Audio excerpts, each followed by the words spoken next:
حضرت سیدنا عبد الرحمن بن عبداللہ رضی اللہ تعالی عنہ اپنے والد حضرت سیدنا عبداللہ بن مسعود رضی اللہ تعالی عنہ سے روایت کرتے ہیں، پہلی امتوں میں ایک بادشاہ تھا، خوب شان و شوکت سے اس کے دن رات گزر رہے تھے۔ ایک دن اس کی قسمت کا ستارہ چمکا اور وہ اپنی آخرت کے بارے میں غور و فکر کرنے لگا اور سوچنے لگا کہ میں جن دنیاوی آسائشوں میں گم ہو کر اپنے رب عز و جل کو بھول چکا ہوں، ان قریب یہ ساری نعمتیں مجھ سے منقطع ہو جائے گی۔ میری حکومت و بادشاہت نے تو مجھے اپنے پروردگار کی عبادت سے غافل کر رکھا ہے۔ چنانچہ وہ رات کی تاریکی میں اپنے محل سے نکلا اور ساری رات تیزی سے سفر کرتا رہا۔ جب صبح ہوئی تو وہ اپنے ملک کی سرحد عبور کر چکا تھا۔ اس نے ساحل سمندر کا رخ کیا اور وہیں رہنے لگا۔ وہ اینٹیں بنا بنا کر بیچتا، جو رقم حاصل ہوتی اس میں سے کچھ اپنے خرچ کے لیے رکھ لیتا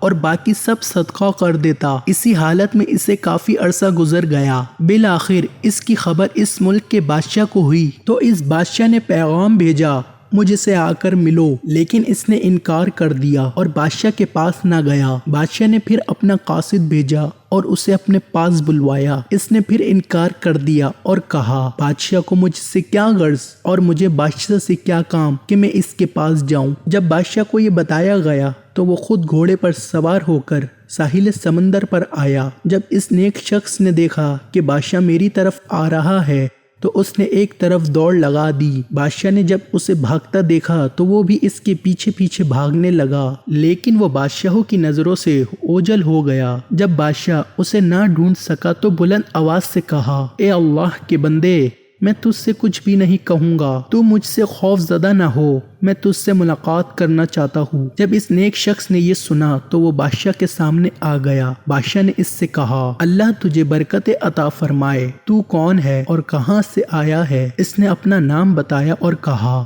میں فلاں ملک کا بادشاہ تھا۔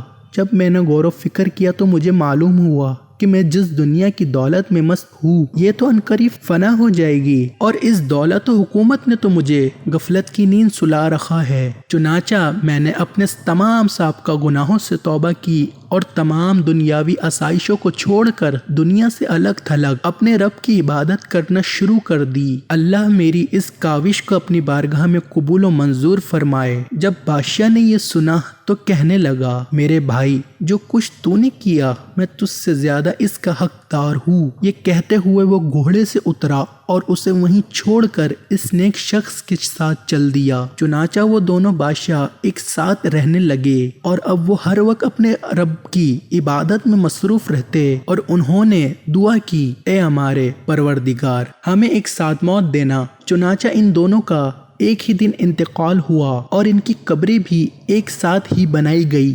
یہ حکایت نقل کرنے کے بعد حضرت سیدنا عبداللہ بن مسعود رضی اللہ تعالی عنہ فرماتے ہیں، اگر میں مصر میں ہوتا تو ان کی قبروں کی جو نشانیاں ہمیں اللہ کے محبوب صلی اللہ تعالی علیہ وسلم نے بتائی ہے، میں ان کی وجہ سے انہیں ضرور پہچان لیتا اور وہ قبریں ضرور دکھاتا۔